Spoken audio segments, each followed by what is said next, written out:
I mean, hopefully you know a little something, but if you don't know, I'm Kristen. I'm a therapist and a wellness coach. So I work in private practice as a therapist, and then I do fitness coaching, wellness coaching, habit change type stuff with my clients online through coaching programs and other forms in that regard. And so what we're doing this month is going to talk about habit change and consistency. And I wanted to share a little bit with you guys about why this is so important to me and so near to my heart, because September is also National Recovery Month, and I am actually in recovery from an alcohol addiction. And so the concept of habit change and consistency is really deep rooted for me, in that it's essential for the person you guys see today. Like, it's essential that I stay consistent with the things that keep me well and the things that keep me sober. And so what I've learned is that this doesn't only apply to someone who has an addiction issue or some other sort of more well-known, like, serious issue of some sort. It could really be for anything that we're going through, whether that be, you know, just needing a morning routine, needing to reduce stress, wanting to change food habits, change your relationship with food. Like, it's really all the same stuff.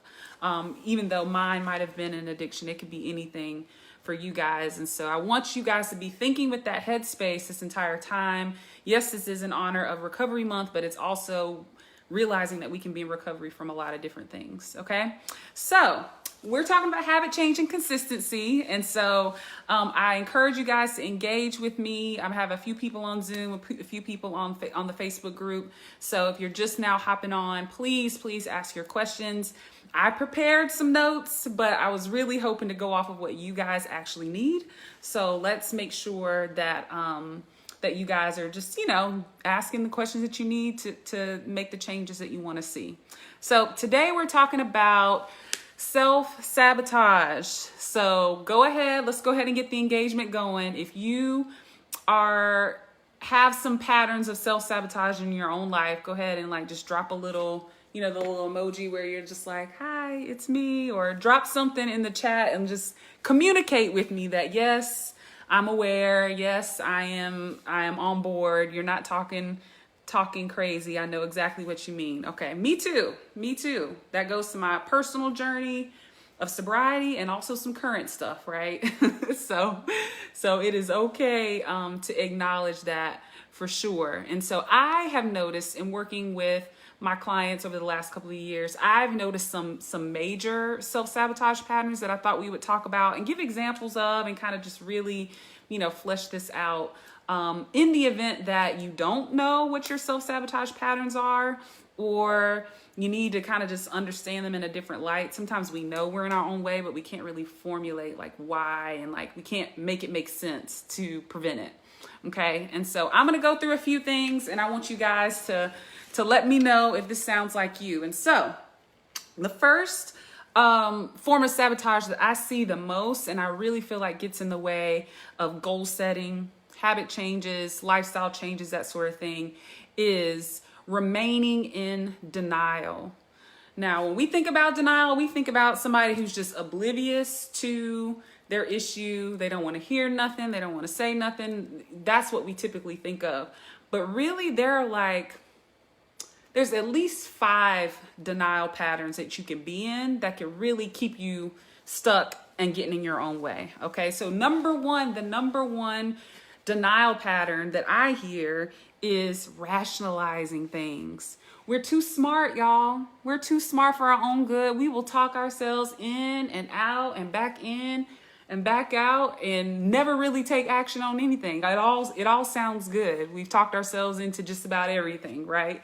And so rationalizing things, if you guys get what I'm going with, go ahead and share with me, what are some ways, what does that sound like? When I start rationalizing my decisions and why I'm letting myself get off track or why I'm choosing this, what does that sound like to you guys? And share that with me. I think of, well, you know, I deserve this. That's mine. I always deserve something. I'm always wanting to, maybe I don't end up rewarding myself, but I'm always wanting to reward myself with things and say, you know what? You made it Monday through Friday. It's the weekend. You deserve to just kick back and take care of yourself and do what you want to do. And that was something that showed up with, to be honest, with my drinking habits and patterns. You know, I would be like, oh, you had such a hard week.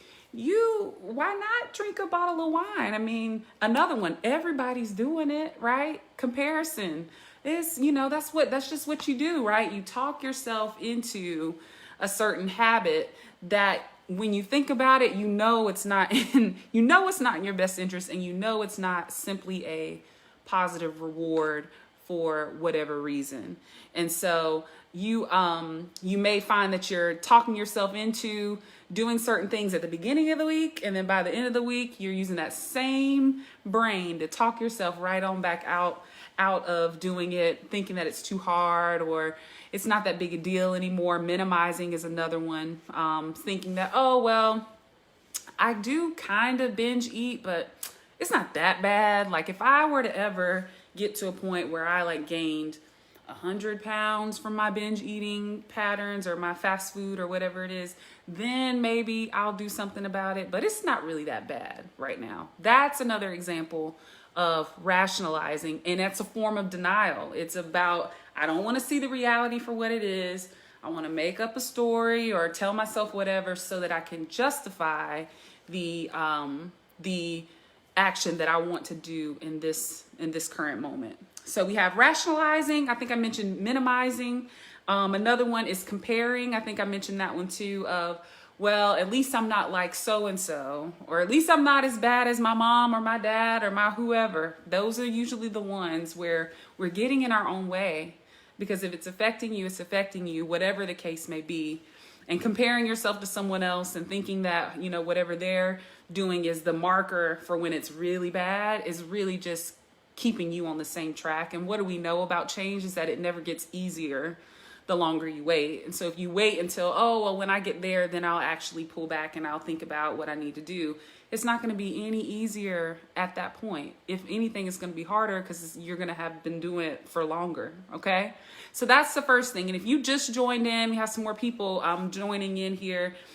We are talking about self-sabotage. I'm giving out three major ways that we self-sabotage our own goals, our own progress.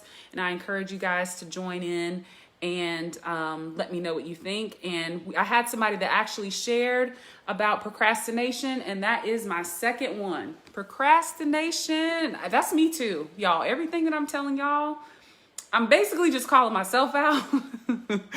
But that's okay. That's what we're here for, right? So procrastination, I was definitely going to mention that one as my second go-to thing that I hear people in sabotage. So go ahead and share with me, you guys.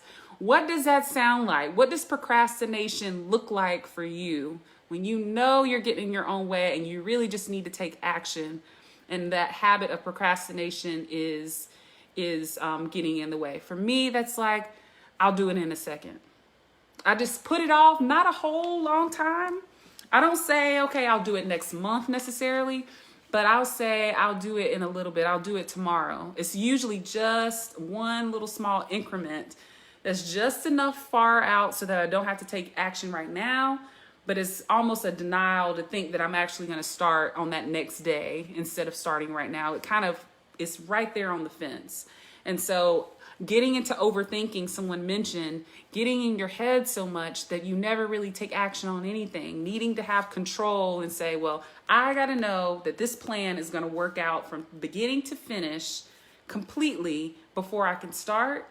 No plan ever works out completely as it's written at the beginning. And if you're waiting to have all those pieces in line, you're definitely sabotaging your progress, because progress can only happen when we start, right? So procrastination is definitely a big one, and you can procrastinate on starting, you can procrastinate on planning, and you can also procrastinate on getting help. Okay.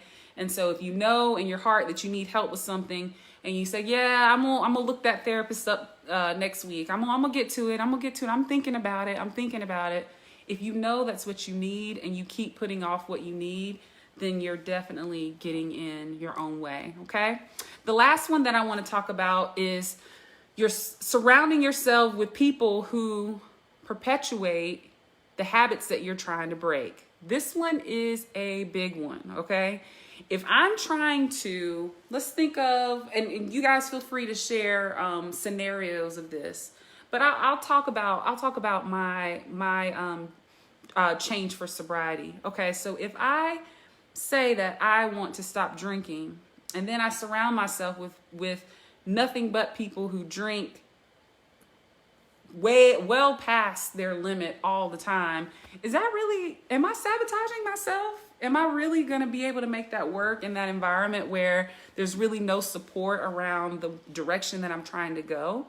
No, it's probably not going to work. And it doesn't mean that it's an all or nothing with, my support systems and my social relationships, but I definitely have to have some element of who am I surrounding myself with?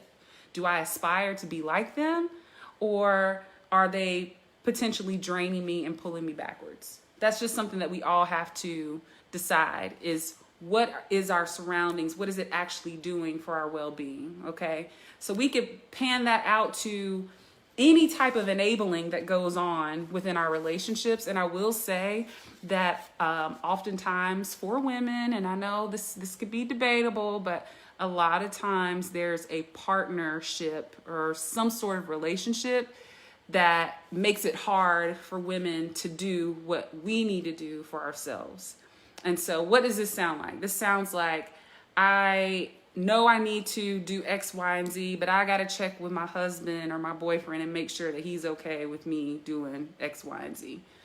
Now, I do get that there's an element of support, maybe even financial, understanding from someone else. But really, do they support you in doing what you're supposed to do?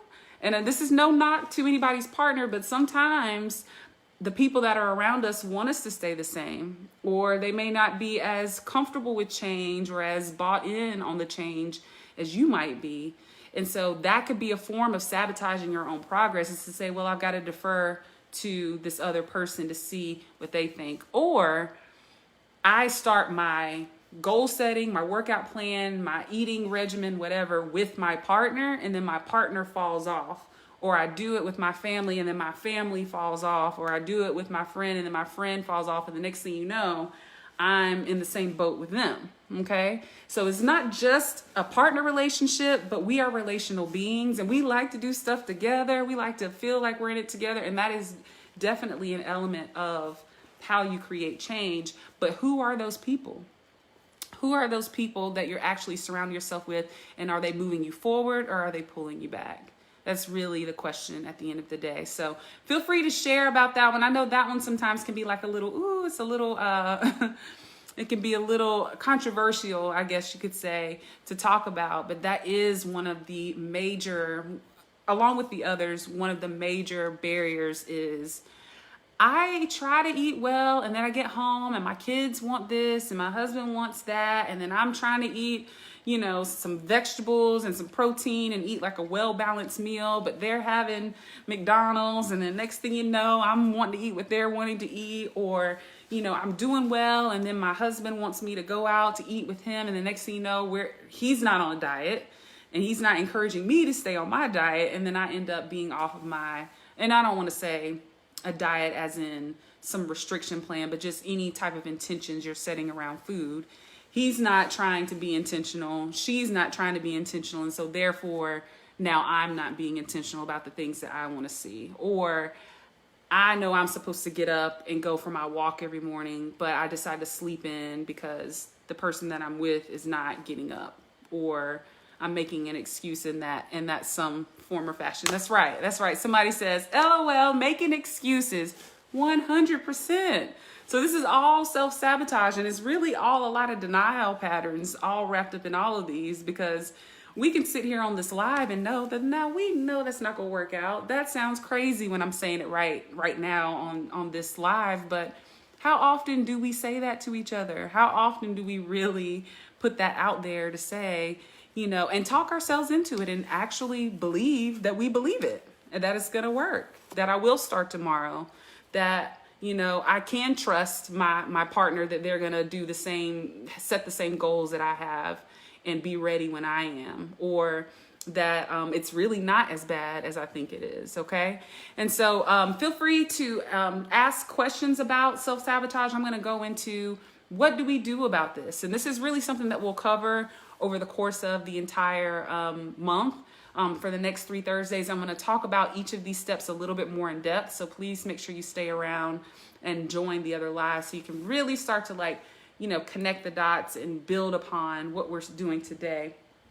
But I will say the first thing that we've all got to do around self-sabotage is you need to learn your methods of self-sabotage and call them out. You've got to call it out. Because so long as it stays in your mind and it doesn't have a label on it and nobody else knows about it and it's just you and your mind making plans to do certain stuff, you have no accountability. There's no mirror, right? There's no mirror. And so you've got to learn that. You've got to learn there's a term for that.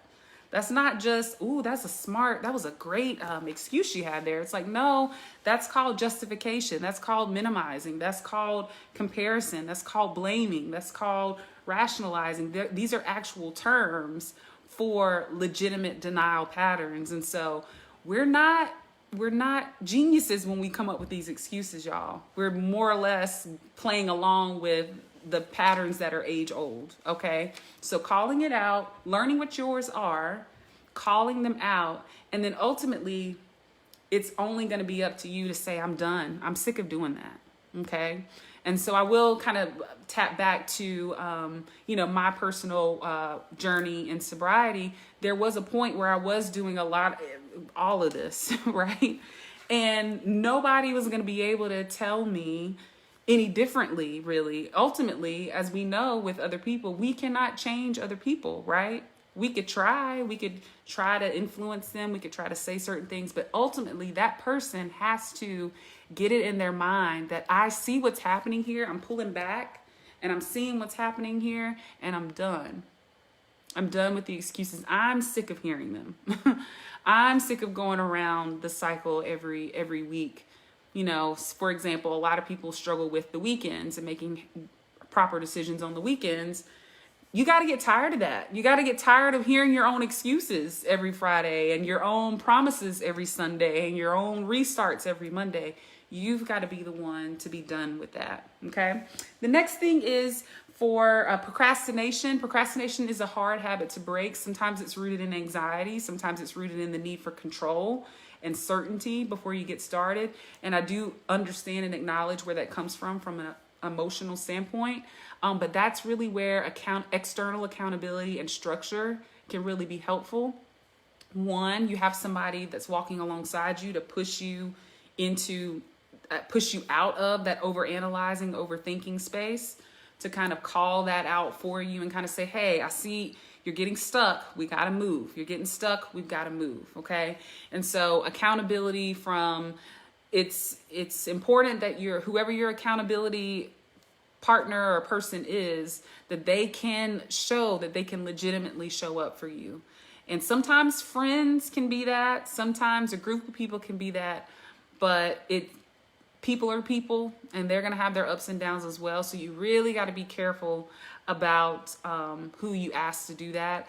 I often say, if you really want to make sure that you're going to get that consistent structure and security in the plan that you have moving ahead, I would suggest a professional. It's just like, should I go to a therapist for my issues, or should I go to my homegirl for my issues? I mean, one is going to be there every Thursday at 5:30 and the other one might be busy. Okay. So you got to kind of, or may not have solid advice or whatever else, right? So you got to really make sure that structure and accountability is something that you can count on, even when you may tend to, fall back on the plan. And then the last thing that addresses this, who are you surrounding yourself with? You've got to have a healthy support system. You may have to make some adjustments to your lifestyle and the things that you do in order to really dive in and make the change that you want to see. Okay, so that could be people sometimes. There might need to be boundaries around certain people because of their influence on you, because of their tendency to discourage you from the things that you want to do. That could definitely be a factor in this. And also, and it may not even be anything overt that they do, but just their behavior may be a trigger of some sort to go off the rails in the ways that you're trying to change. So for example, if, let's see, I'm trying to think of something. If I'm trying to work on my morning routine and I'm surrounding myself with people who really don't value that and really don't care about that you can't have conversations with them about, yeah, so what's working for you? What are you doing in the morning? Well, I'm getting up and immediately I get up out of the bed and I go through a few yoga flows and it really just wakes me up. And then I go first and I wash my face. It really helps me just snap out of the sleep mode. And then I go straight into my meditation. If you don't have people around you that you can discuss those things with, if it's not a priority for them, then where are you actually getting that encouragement and that inspiration to continue working on that habit? So that's an example of that. And so I hope that these tips, the 3 tips that I gave you, are helpful. I'm going to review them really quickly. The 3 forms of self-sabotage that we have talked about today is all the forms of denial, okay, remaining in denial and however that may show up for you. And the solution for that is to start calling it out, learn what yours are, and call them out. So we've gone over rationalizing, minimizing, comparing, blaming other things, generally just making excuses, right? So you've got to know what those are, and you've got to call those out, and you've got to be fed up with hearing them yourself, okay? Number 2 is procrastination. Procrastination and denial, they're really all equal for the number 1 spot. I'm gonna be honest with you, but I had to list them out in a number. So that's number 2, procrastination. And the solution for that is getting some structure and some accountability that you can count on outside of yourself. Ideally, in your life, in your life's journey and whatever goals you have, you want to get to a place where you're more intrinsically motivated to do things. But at first, you may need someone's help or some sort of structure to keep you from stalling on the next move, okay? And so if you want to start working out 3 times a week, you need to have somewhere where that plan is already there, okay? You don't want to be thinking about that Wednesday at 5:55 a.m. What am I going to do? Where am I going to go? That already needs to be set, and it needs to just be a rolling thing, and then also some accountability around making sure that you follow through on that, okay? And then the last thing is surrounding yourself with people that don't encourage you or don't support your goals or your dreams. That's the pattern of self-sabotage, okay? And then what we have to do is we have to seek out healthy support systems. That could be through spacing away from the support systems that you have, and that's from some of the relationships that you have, not to completely do away with them, but to say, hey, my focus is here. My focus is on health. I've got to do this for me. I may have to space away from some of the things I was previously engaged in or unbothered by or whatever. And then, where was I? I was going somewhere with that. So that might mean that I'm sorry, y'all. So that might mean that you have to space away from them, but it also means that you got to go seek out what you need. You got to go seek out like-minded people. You can't just isolate yourself and say, well, no one else is really wanting to change in the ways that I'm wanting to change, so I guess I'll just do it by myself. No. You've got to go and try and find people who are doing the same thing that you're doing. And I promise you guys, if you have those 3 things, I'm not saying it'll be easy, but I'm saying it will be much easier than whatever you may be currently doing. If it's not that, it will be much easier to keep moving forward with those 3 things in place. But ultimately, getting out of your own way is a mental game. And if you're telling yourself that things are okay, if you're in a pattern of denial, the other 2 don't even matter. They really don't even matter to begin with. And so I want to highlight that first one is the key to the rest of them, okay? Do we have any questions? Do we have any questions before we hop off? We have about 5 minutes. See, let me check my comments over here. Positive support is definitely important. Yes, absolutely. Making excuses. Let me see over here what we have in the chat. Any questions, you guys?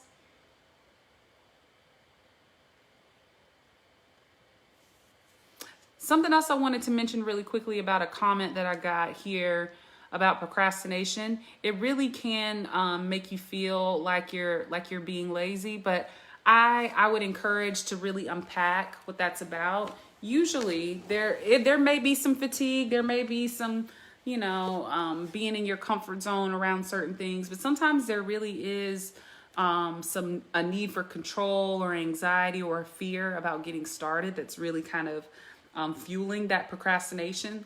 So try not to be so hard on yourself if that's what you're doing. You definitely got to figure out a way to get out of it. But labeling yourself as lazy or unmotivated or whatever else, I mean, that self-talk just isn't helpful, okay? And so if that's something that you're struggling with, I would encourage you to try to reframe that and understand what the root is around that. Why am I procrastinating? Well, it's because I really want to get it right this time. I want this to be the last time that I start over.